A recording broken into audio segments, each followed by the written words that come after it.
건강한 믿음의 특징이 있습니다. 믿음이 건강한 사람들의 특징이 뭐냐? 자기 자신의 가치를 볼 줄 압니다. 우리가 여러분 각자 다 약점이 있죠. 뭐 약점이 없는 사람이 어디 있겠습니까? 다 연약함이 있어요. 그런데 하나님은 그럼에도 불구하고 우리를 사랑하사 우리를 부르시고 우리를 하나님의 자녀 삼아 주셨습니다. 그리고 우리와 함께 동행하십니다. 그래서 여러분 내 자신의 연약함만 바라볼 게 아니라 우리가 예수님을 믿고 하나님의 자녀가 된 그리스도인들은 그리스도의 십자가 렌즈를 통해서 나를 바라볼 수 있어야 돼요. 그리스도의 십자가의 렌즈를 통해서 내 가치를 볼 줄 아는 게 굉장히 중요합니다. 이게 이제 한마디로 내 정체성에 대한 확신이 있어야 된다는 거예요. 그래서 하나님은요, 하나님이 싫어하시는 것 중에 하나가 뭐냐면 우리가 자꾸 누군가와 비교하는 걸 굉장히 싫어하십니다. 하나님은 우리가 자꾸 누군가와 비교하는 걸 굉장히 싫어하셔요. 우리 각자가 가지고 있는 고유의 가치, 내가 얼마나 중요한 존재인지를 깨닫고 기쁨과 감사 가운데 살아가길 원하시지, 비교하는 걸 통해서 자격지심에 빠지고 낮은 자존감과 열등감에 눌려 살기를 원하지 않으신다는 거죠. 이 자격지심과 열등감은 우리나라가 굉장히 심한 것 같습니다. 이제 우리나라에 있는 학자도 그렇지만 외국에 있는 학자들이 우리나라를 분석을 자주 많이 하더라고요. 근데 분석한 것 중에 하나가 뭐냐면 우리나라 사람들의 특징이 이제 그런 어떤 무리와 관계 중심성이 있다는 거예요. 그래서 나의 행복을 자기 스스로 잘 못 느끼고 남들의 평가를 통해서 느낀다는 거예요. 나 행복해, 이거를 내가 스스로 느끼는 게 아니라 주변 사람들이 야, 너 집 샀어? 좋겠다. 너 하이닉스 샀다면서 너 행복하겠다. 차 샀어? 와, 진짜 멋지다. 야, 이런 차 얼마야? 막 물어볼 때 그때 이제 행복감을 느낀다는 거예요. 자기 스스로 행복감을 느끼는 게 아니라 남들의 평가로 자기의 행복을 그때 느낀다는 거죠. 그러니까 어떤 관계 속에서 나의 정체성을 결정을 하는 거예요. 이게 한국인들의 특징이랍니다. 그래서 우리가 한국에서 살아가면서 굉장히 힘든 게 몇 가지가 있는데 그게 뭐냐? 평균치의 삶에 우리를 자꾸 집어넣는 거예요. 그러니까 20살이 되면 당연히 어디에 가 있어야 우리나라는 어디에 가 있어야 돼요? 대학교에 가 있어야 돼요. 대학교에 가야 어때요? 그 속에 들어가 있어야 행복한 거예요. 그리고 또 몇 살이 되면은 뭘 해야 돼요? 또 취업을 해야 돼요. 당연히 그때 되면 또 취업을 해야 되고 또 몇 살이 되면 또 결혼을 해야 돼요. 뭐 결혼 정년기라고 있잖아요. 또 몇 살이 되면 또 집을 얻어야 되고 아이를 낳아야 되고. 그 우리나라는 어떤 그 틀이 있어요. 평균적인 삶의 틀에서 벗어나면 어때요? 불행하다고 느낍니다. 나는 불행하다고 느껴요. 평균적인 삶의 특징이 있다 보니까 그 틀이 있다 보니까 내가 보니까 거기에서 나는 몇 가지가 좀 빠져 있어요. 하나가 빠져 있고 두 개가 빠져 있어요. 그러니까 나는 멀쩡히 열심히 살고 있음에도 불구하고 평균치 틀에 뭔가 하나 들어가지 있다 보면은 나는 왜 이 모양일까?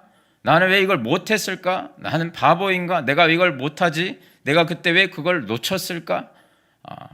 자꾸 이런 식으로 자격지심에 빠져서 눌려 산다는 거죠. 자, 우리 사람을 자꾸 그 평균적인 틀 안에서 사람을 자꾸 상품화 시키는 것 같아요. 여러분, 상품의 특징이 뭐예요? 비교를 특징으로 합니다. 상품은 비교를 특징으로 해요. 어느 게 가격적으로 더 나은가? 같은 상품이어도 그렇죠? 비교하잖아요. 늘 1등 상품이 되기 위해서 여러분 끊임없이 경쟁하지 않습니까? 1등 제품에 대해서 무한 경쟁을 해요. 상품의 특징이에요. 그런데 우리 인간조차도 상품으로 여길 때가 많다는 거예요. 그래서 다른 사람과 비교해가지고 내가 좀 못하다, 그러니까 상품성이 없다고 느껴지는 거죠. 그래서 뭐 학벌도 그렇고 외모도 그렇고 다 등수로 숫자로 사람을 매깁니다. 연봉, 학벌 등 뭐 다 숫자로 매긴다는 거예요. 우리는 그걸 알죠. 이게 비인격적이라는 걸 알면서도 다 그 틀 안에 들어가야만 행복하다고 생각을 하는 거예요. 여러분, 반면에 작품이 있습니다. 상품과 작품의 차이를 좀 아십니까? 작품은 뭐가 작품이냐면 작품은요 등수를 매길 수가 없습니다. 자, 예를 들면 미켈란젤로의 천지창조라는 작품과 레오나르도 다빈치의 최후의 만찬이라는 작품과 어떤 게 더 낫습니까? 뭐가 더 1등이에요? 매길 수 있어요, 여러분 등수를? 미켈란젤로, 레오나르도 다빈치, 라팔로 이런 거장들의 작품들 갖다가 등수를 매길 수 있냐고요. 작품은 여러분 등수를 매길 수가 없습니다. 매길 수가 없어요. 우리나라로 치면 신윤복, 김홍도 이 두 화백, 어느 작품이 더 낫습니까? 등수를 매길 수가 없어요. 각각의 나름의 가치가 있어요. 해학적인 가치, 서민적인 가치, 또 반대로 양반 문화를 묘사하는 가치, 각각의 고유 가치가 있기 때문에 고유 가치가 있는 것들은 등수를 매길 수가 없어요. 상품이야 여러분 등수를 매길 수가 있죠. 제품이 얼마나 많이 팔렸냐를 통해서 등수를 매길 수 있겠는데, 작품은 그렇게 비교할 수 있는 게 아니에요.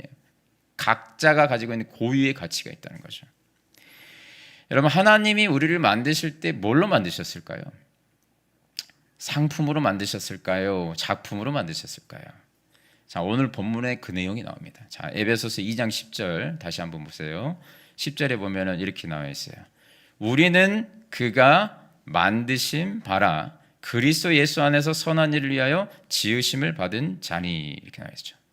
자, 여기서 우리는 그가 만드신 바라 이렇게 나와 있어요. 자, 지금 성경이 선언하고 있습니다. 우리 각자 사람들은 누가? 하나님이 만드셨답니다. 그가 만드신 바다. 이걸 영어 성경에 보니까 이렇게 번역을 했더라고요. 한번 앞에 보여주세요. 영어 성경에 이렇게 되어 있어요. 그가 만드신 바다. 이걸 영어 성경으로 해보니까 우리 한번 읽어볼까요? 영어 시작. 예, 갑자기 영어 시간 된 것 같습니다. 예. God's masterpiece 무슨 뜻이에요? 그가 만드신 바다. 하나님의 masterpiece가 뭡니까? 걸작품이라는 거예요. 자, 우리의 정체성이 뭐예요? 그가 만드셨대요. 우리는 원숭이가 진화된 게 아니고 하나님이 만드셨다고 했는데, 하나님이 어떻게 만드셨냐면 걸작품으로 만드셨답니다. 하나님이 우리 손수 만드셨는데 걸작품으로 만드셨다는 거예요. 여러분, 하나님은 우리를 상품으로 만들지 않으셨습니다. 어디 공장에서 찍어내듯이 똑같은 제품을 만들어낸 게 아니라고요. 뭐라고 하시냐면 그가 너를 만드셨답니다. 우리를 유일한 존재로 하나님이 만드셨다는 거예요. 고유한 가치를 가지고 한 사람 한 사람 하나님의 형상을 집어넣어서 하나님이 우리를 만드셨답니다. 하나님의 걸작품으로 만드셨대요. 여러분, 이게 우리 정체성입니다. 이거를 깨달으셔야 됩니다. 자기 자신에 대한 잘못된 틀들이 있어요. 나는 상품인 것 같아 하면서 살아가는 사람들 굉장히 불행해요. 여러분, 이 신앙생활에서 제일 중요한 게 우리 정체성, 여기서 출발합니다. 하나님이 우리를 작품으로 만드셨어요. 저희 집에 자녀가 4명 있습니다. 4명 있어요. 저에게 누군가 물어본다면 누가 제일 좋습니까, 목사님? 이렇게 물어본다면 제가 여러분 뭐라고 대답할까요? 왜 웃으세요, 여러분? 제가 뭐라고 대답할까요? 누가 좋다 이렇게 말할 수 없습니다. 왜냐? 저에게는 다 뭐예요? 작품이에요. 작품. 고유 가치가 있단 말이에요. 고유의 가치의 특징이 있어요. 등수를 매길 수가 없어요. 우리 집 애들을 등수를 매길 수가 없다고요. 왜요? 우리 집 아이들은 상품이 아니기 때문에 등수를 매길 수가 없어요. 누가 1등이다 2등이다 할 수가 없어요. 그냥 첫째는 첫째대로 100% 그냥 다 좋아요.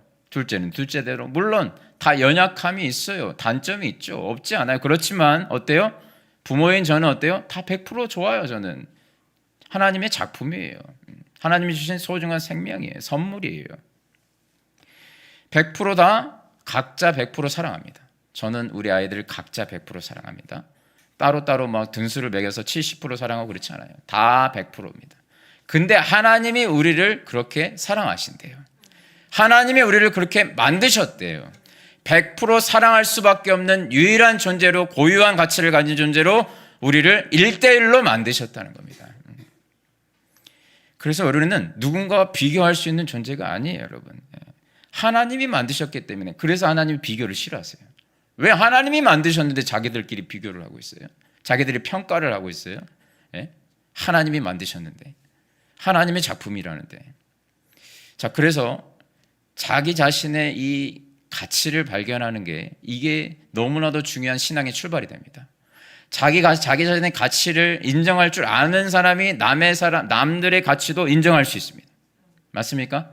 나의 가치를 인정할 줄 모르면 남들도 상품으로 생각하는 거예요. 그런데 나를 작품으로 인정하는 사람은 남들도 작품으로 인정할 줄 알게 되는 거죠. 이 성경에 보면 이 비교의식 때문에 넘어졌던 사람이 나오는데 바로 사울 왕입니다. 사울 왕이 왜 다윗을 그렇게 죽이려고 했을까요? 이 노래 한 구절 때문에 그렇습니다. 사울은 천천히요, 다윗은 만만히로다. 다윗이 막 나가서 전쟁에 나가서 막 승리하고 돌아오니까 사람들이 막 노래 유행가를 만든 거예요. 사울은 천천히요, 다윗은 만만이다. 자, 이 노래 소리 하나가 사울을 어때요? 비교의식에 사로잡히게 만들었습니다. 내가 천천히라고? 그러면서 어때요? 만만의 저 다윗을 제거해야 되겠다. 내가 1등이 돼야 되겠다. 자, 그것만 생각했습니다. 내가 어떻게 하면 더 상품성이 좋을까? 사울 왕은 내내 그것만 평생 그것만 생각하다 그 소리 한마디, 그 구절, 유행가 소리 한 소절 때문에 평생을 다윗을 죽이려고 쫓아다니는 데 썼습니다. 그러다 인생 망했죠. 반면에 다윗은요, 뭘로 살았습니까? 작품으로 살았습니다. 자기 자신의 고유한 정체성으로 살았어요. 다윗은 누구와 비교하며 살지 않았습니다. 그래서 다윗이 요 시편 23편에 유명한 고백을 하는데 이렇게 고백합니다. 여호와는 나의 목자시니 내게 부족함이 없으리로다. 다윗이 부족함이 없대요. 아니, 상황적으로 보면 현실에 부족한 게 참 많은 다윗이었는데 사울 왕이 죽이려고 할 때도 자기는 부족함이 없었대요. 왜냐하면 여호와께서 나의 목자가 되시기 때문에. 자기가 누구인지를 아는 거예요. 목동일 때도 광야에서 도망을 칠 때에도 부족함이 없대요. 왜냐? 여호와께서 나의 목자시니까요. 하나님이 나를 만들어 가고 계시는, 나는 작품으로 지금 만들어지고 있기 때문에 내가 부족함이 없다는 겁니다. 누군가 비교를 했다면 다윗은 이미 자살해서 죽었을 것 같아요. 너무나도 고통스러운 인생이었거든요. 상품 인생을 살아가는 사람들의 특징은 끊임없이 세상이 제시하는 평균적인 가치를 끌어다가 자기를 거기다가 비교를 하는 거예요. 그래서 좀 더 나은 것 같으면 또 교만해져가지고 우쭐거리고, 다른 사람보다 좀 부족한 것 같으면 굉장히 비참하고 초라하고 내 인생 살 가치가 없는 것 같고 열등감에 눌려서 사로잡혀 살합니다. 누구처럼? 사울 왕처럼요. 작품 인생을 사는 사람은 비교의식이 없습니다. 그 자체로 인정해줘요. 남을 그 작품으로 또 인정해준 사람이 누구였냐면 요나단이었어요. 요나단은 사울 왕의 아들이었습니다. 자, 사울 왕이 아들이었기 때문에 그냥 공식적으로 보면은 어때요? 누가 왕이 돼야 돼? 차기 왕은 요나단이었어요. 그러면 다윗을 누가 제일 질투를 해야 맞습니까? 요나단이 제일 질투를 해야 맞아요. 내가 차기 왕이 돼야 되는데 다윗이 인기가 너무 높아지니까 저 사람을 빨리 제거해야 되겠다 이런 마음이 들어야 맞잖아요. 그렇죠? 근데 요나단은 그렇지 않았습니다. 다윗을 하나님의 작품으로 인정했어요. 그렇죠? 다윗과 요나단의 우정을 아십니까? 아버지가 죽이려고 하니까 요나단이 다윗을 도망칠 수 있도록 도와줍니다.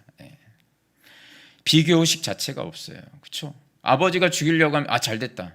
빨리 쟤 죽여야 내가 그 다음에 왕이 되지. 이런 마음 들었을 텐데 그게 아니에요. 비교의식 자체가 없어요. 다윗을 바라볼 때 와, 하나님이 다윗을 이렇게 또 위대하게 작품으로 만드셨구나 하면서 감탄을 했지 시기하고 질투하지 않았습니다. 요나단이. 자기 정체성으로 사는 거예요. 자기는 왕이 되는 게 목적이 아니었어요. 자기 고유의 가치대로 요나단이 살았습니다. 이게 여러분 바로 작품으로 사는 사람들의 모습이라는 거예요. 제가 부교육자 때 일인데 제가 이제 부교육자 때 이제 신도림 하늘시학교에서 이렇게 사역을 했는데 제가 이제 부임을 했고 제 1년 뒤에 다른 이제 부목사님이 다른 곳으로 가는 바람에 또 새로운 부목사님이 들어오셨어요. 제가 이제 1년 먼저 왔고 1년 뒤에 새로운 부목사님 들어오신 거예요. 그래서 이렇게 같이 사역을 하는데 사역을 하고 이제 몇 개월이 지나고 시간이 이제 지나가면서 보니까 그 부목사님, 새로운 부목사님이 굉장히 인기가 많은 거예요. 유치부, 유아부, 뭐 유년부, 주일학교 아이들뿐만이 아니라 심지어 제가 그때 청년부 맡고 있었거든요. 지도 목사였는데 청년들한테도 너무 인기가 많은 거예요. 제가 이렇게 어떻게 알았냐? 한때 청년들 카카오톡 프로필 사진에 나는 그분 이름이 김석현이거든요. 나는 김석현 목사님이 너무 좋다. 이 카카오톡 프로필 사진에 그 김석현 목사님의 사진이 있는 이미지를 만들어 가지고 나는 김석현 목사님이 너무 좋다. 하트 뿅 해가지고 프로필 사진에 청년들이 그 사진을 이렇게 도배했던 적이 있었어요. 저는 몰랐습니다. 그것도 몰랐는데 누가 그거를 저에게 이렇게 보여주더라고요. 누가 그걸 저에게 보여줬어요. 목사님 이것 좀 보세요 하면서 막 웃으면서 보여주더라고요. 웃으면서 웃으라고 저에게 보여줬는데 그걸 딱 보여주는 순간 제가 어떤 마음이 들었냐면 딱 그거였어요. 지역은 천천, 석현은 만만. 이렇게 들리는 거예요. 순간 잠깐. 그래서 제가 그걸 보면서 순간 잠깐 그런 생각이 들었지만 이제 그때 선택을 하는 거죠. 내가 사울 왕이 될 것인가 요나단이 될 것인가 선택을 하는 거예요. 근데 저에게 그때 뭘로 들렸냐면 그렇게 지역은 천천 뭐 석현은 만만 이렇게 이제 잠깐 들리긴 했지만 그때 어떤 생각이 들었냐면 제 마음이 하나님은 참 위대하시다 이런 생각이 들었어요. 위대하시다. 저렇게도 저렇게 목사님을 만드셔서 하나님 저렇게 사용하시는구나 이런 마음이 저에게 밀려왔다니까요. 진짜입니다, 여러분. 좀 믿어주세요. 이런 마음이 밀려왔어요. 그 목사님에게 저도 느꼈어요. 저도 좋아했거든요. 그 목사님은 되게 따뜻했어요. 그리고 되게 친절했습니다. 어딜 가도 자기가 먼저 항상 뭐 젓가락, 숟가락 놓는 것뿐만이 아니라 뭐 그런 건 기본이고요. 뭐 문 열고 들어가는 것부터 해가지고 모든 것을 자기가 먼저 이렇게 섬기더라고요. 그렇게 하지 않아도 되는데 그런 친절함이 그 목사님에게 있었어요. 또 그 목사님 굉장히 또 따뜻하고 상담도 굉장히 잘했어요. 상담도. 따뜻하고 청년들도 막 위로받고 아무튼 교사들도 막 청년들이 많다 보니까 위로도 받고 힘을 얻고 막 그러더라고요. 그리고 열정도 대단하고 또 일 처리도 굉장히 신속하게 잘했습니다. 본받을 점이 많더라고요. 그래서 저도 좋아했어요. 저에게 없는 부분이 많더라고요. 그래서 저도 좋아했습니다. 저는 뭐가 없냐면 저는 별로 안 친절합니다.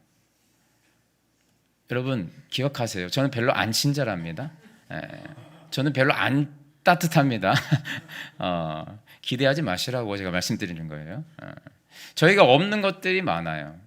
그 청년들을 저도 상담을 하는데 상담할 때도 저는 어떤 따뜻한 위로보다는 또 하나님께서 또 다른 은사를 주셨어요. 청년들을 굉장히 사랑하기 때문에 저는 굉장히 청년들에게 돌직구를 날립니다. 그래서 목사님 직장에서 힘들어요 막 이런 이야기를 하더라고요. 그래서 네가 힘든 거는 네가 편해지려고 하니까 힘든 거고 너 강해져야 돼. 강해지면 괜찮아. 뭐 힘든 것쯤이야 강해지면 돼. 편해지려고 하면 힘들 수밖에 없어. 막 이렇게 제가 이렇게 상담을 하고요. 또 목사님 너무 피곤해요. 뭐 신앙생활하는 거 너무 피곤하고 이렇게 막 목사님 맨날 새벽에 나오라고 하는데 너무 피곤해요. 막 그러더라고요. 그래서 너 그거 알아? 너 원래 죄 짓느라고 피곤했어. 너 항상 죄 짓다가 피곤했잖아. 근데 이제 뭐 하나님 나라를 위해서 피곤한 게 얼마나 영광이냐. 가치 있는 일 아니냐. 하나님 나라에서 계속 피곤하자. 그러면서 이렇게 위로가 안 되죠. 그렇죠? 근데 놀랍게도 아무튼 고유한 가치가 있습니다. 하나님은 저를 이렇게 만드셨다는 거죠. 이렇게 만드셔서 그 청년부 안에 정말 놀라운 시너지 효과가 일어났습니다. 그 목사님을 통해서 위로도 받고 저를 통해서 자극도 받고 그러면서 청년들이 이렇게 부흥을 하더라고요. 그래서 너무 제가 감사했어요.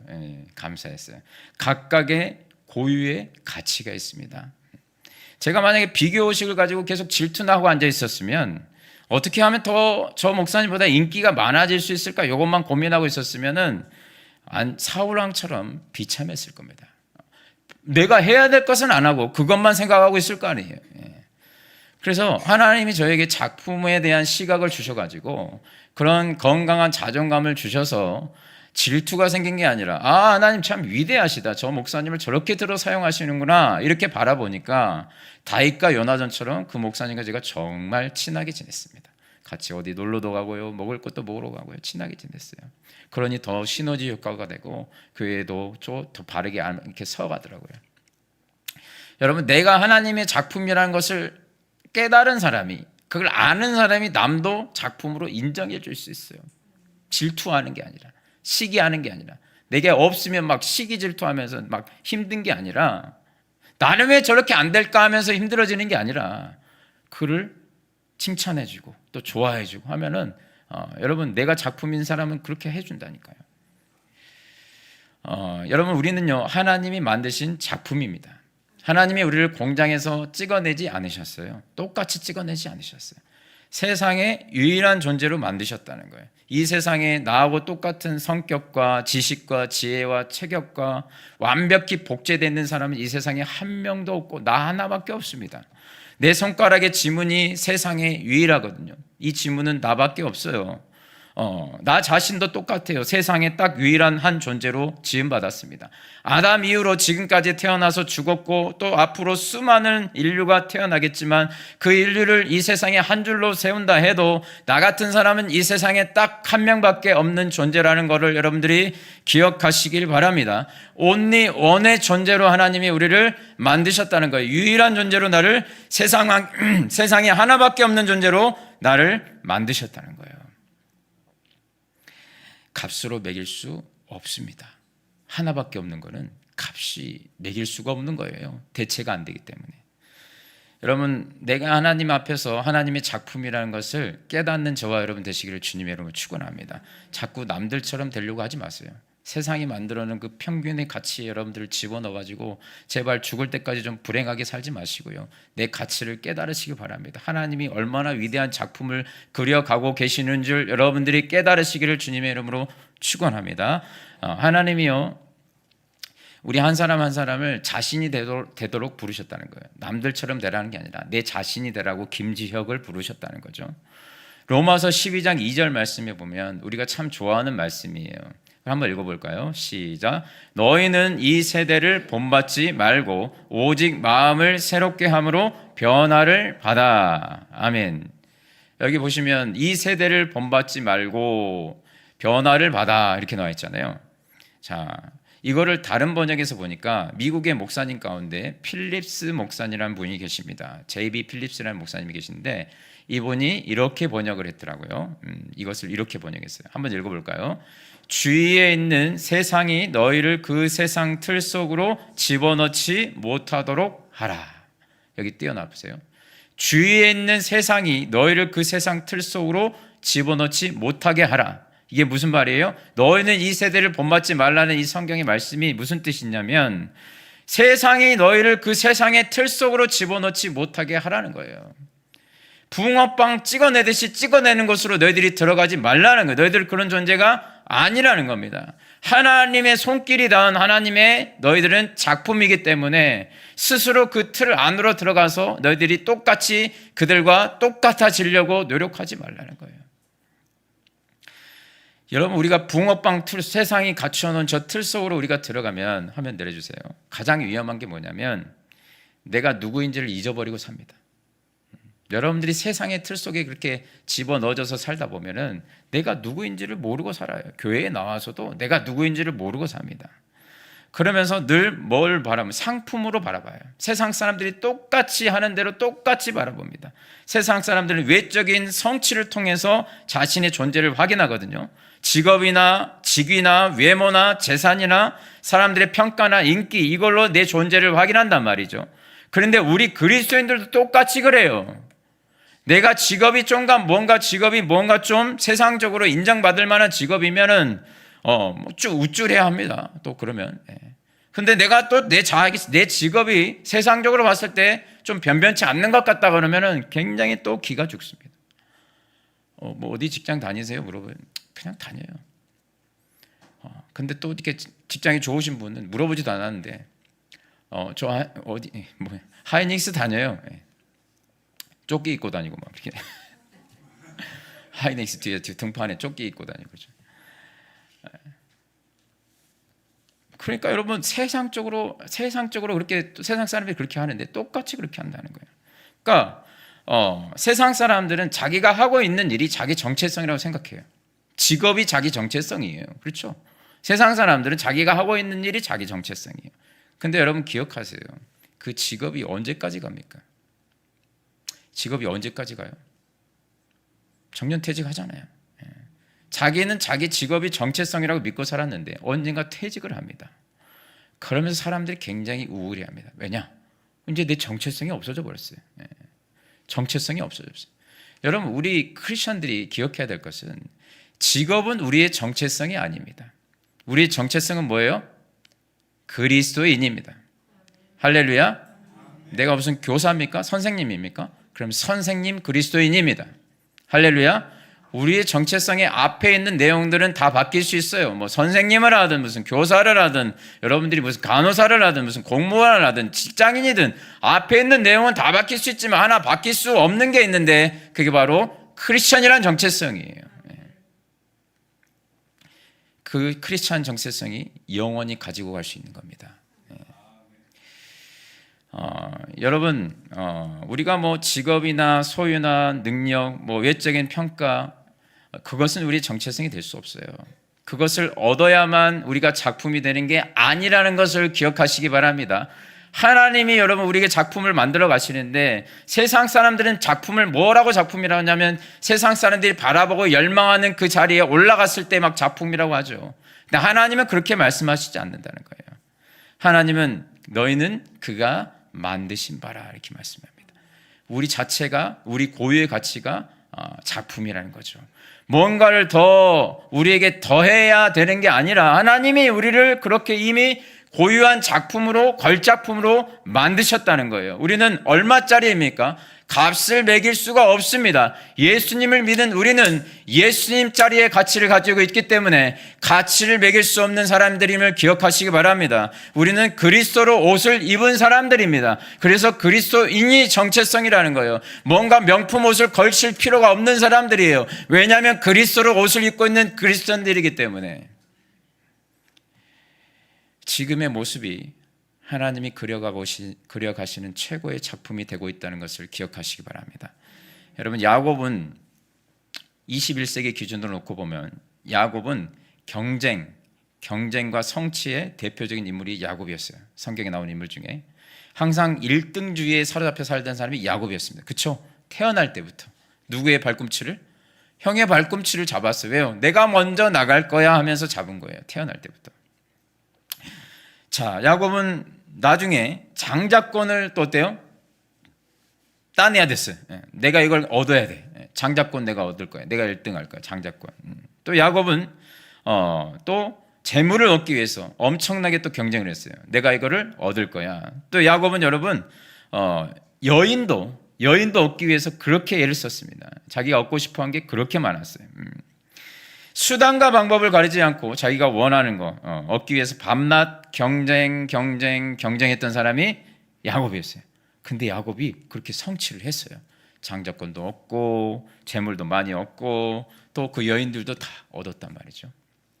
근데 참 묘한 건 그렇게 1등이 되었는데 야곱에게 평안함이 없었어요. 야곱이 늘 불안해했습니다. 불안해했어요. 번민과 갈등 속에서 불안해하면서 살았습니다. 평안이 없었어요. 늘 쫓기는 듯한 삶을 살았단 말이에요. 그런데 야곱이 결정적으로 변화되는 계기가 생겼습니다. 약복강에서 집으로 돌아가는 고향으로 돌아가는 그 약복강에서 야곱이 결정적으로 변화되는 계기가 생겼어요. 약복강에서 하나님이 야곱의 환도뼈를 내리치시죠. 내리치신 다음에 야곱에게 뭐라고 하셨냐면 이름을 바꿔주십니다. 이제부터 너는 야곱이 아니라 이스라엘이다. 여러분, 야곱의 뜻은 뭐냐면 발꿈치를 잡는 자, 빼앗는 자 이런 뜻이에요. 이게 야곱의 뜻이었어요. 이름에. 근데 이 이스라엘의 뜻이 뭐예요? 승리한 자, 이긴 자. 무슨 말이에요? 너의 정체성을 알아라. 네가 그렇게 장자권을 얻고 네가 그렇게 재물을 많이 얻고 네가 그렇게 무엇인가를 많이 얻는다고 되는 게 아니라 너는 이미 이긴 자라는 거예요. 너는 이미 하나님의 자녀인 이스라엘 이긴 사람이라는 거예요. 너한테 뭔가 더 붙여지지 않아도 돼. 야곱아. 그때 야곱이 깨달았습니다. 아, 내가 이스라엘이었구나. 야곱으로 평생을 살았는데 나는 하나님이 하나밖에 없는 이스라엘이었구나. 자기 정체성을 깨달아요. 그래서 야곱이 그때부터 바뀝니다. 어떻게 바뀌냐? 야곱이 노년의 때에 애굽의 바로왕 앞에 서게 되는 때가 있습니다. 요셉이 총리가 돼서 가족들을 불렀을 때 야곱이 바로 왕 앞에 딱 섰단 말이죠. 보통 때 같으면 야곱은 어때요? 굉장히 눈치가 빠르기 때문에 애굽 왕 바로로부터 뭔가를 얻어낼 것을 생각했을 겁니다. 저 사람부터 뭔가를 얻어낼까 하면서 아부를 하든지 그랬을 사람인데, 야곱이 애굽 왕 앞에서 뭘 했는가 봤더니 놀라운 일이 축복을 해줍니다. 창세기 47장 7절에 보니까 이렇게 나와 있습니다. 요셉이 자기 아버지 야곱을 인도하여 바로 왕 앞에 서게 하니 야곱이 바로에게 축복하며. 한 번만 하는 게 아니에요. 또 나올 때 또 한 번 해줍니다. 여러분, 야곱의 축복이 야곱은 축복을 경쟁해서 쟁취해서 빼앗는 사람이 야곱이었단 말이죠. 그런데 이 야곱이요, 지금 누군가에게 뭔가를 주고 있습니다. 축복을 해주고 있습니다. 당신이 잘 되었으면 좋겠습니다. 야곱은 누군가 잘 되니까 내가 제일 잘 돼야 됐어요. 1등을 했어야 되니까. 근데 지금 야곱이 당신이 잘 되었으면 좋겠습니다. 이렇게 축복을 하잖아요. 이게 바로 작품 인생의 모습이라는 겁니다. 여러분, 우리는요, 살다 보면 가난할 때도 있고 부할 때도 있고 지위를 잃을 때도 있고 얻을 때도 있고 높아질 때도 있고 낮아질 때도 있습니다. 경제적으로 가지지 못한 것 때문에 여러분들, 높아지지 못한 것 때문에 여러분들 기죽지 마세요. 다 변화무쌍한 것들입니다.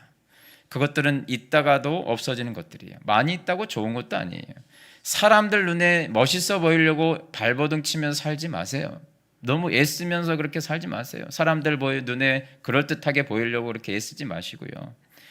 하나님께서 나를 어떻게 만드셨는지를 여러분들이 기억하시고 그 하나님의 정체성으로 살아가시기를 주님의 이름으로 축원합니다. 사람들을 바라보지 마시고 하나님을 바라보시고 그 관계 안에서 나를 바라보시기를 주님의 이름으로 축원합니다. 예. 여러분, 하나님은 우리를 다 다르게 만드셨어요. 다르게 만드셨고 우리 다 달라요. 하나님의 스토리가, 나를 향한 그 하나님의 히스토리, 히스 스토리가 다 달라요. 그러니까 나의 하나님의 역사 가운데 나의 스토리는 달라요. 다른 사람과 다 똑같은 게 아니에요. 우리는 근데 다 똑같이 잘된 사람, 세상에 잘된 사람과 똑같이 살고 싶어 하는데 그렇지 않다는 거예요. 하나님이 나에게만 주신 고유한 그 히스 스토리가, 하나님의 이야기가 있다는 거예요. 하나님이 그려가시는 그림이 다릅니다. 하나님은 작품을 그리고 계시는데 그 그림을 다 똑같이 그리고 계시지 않아요. 다른 그림을 그리고 계십니다.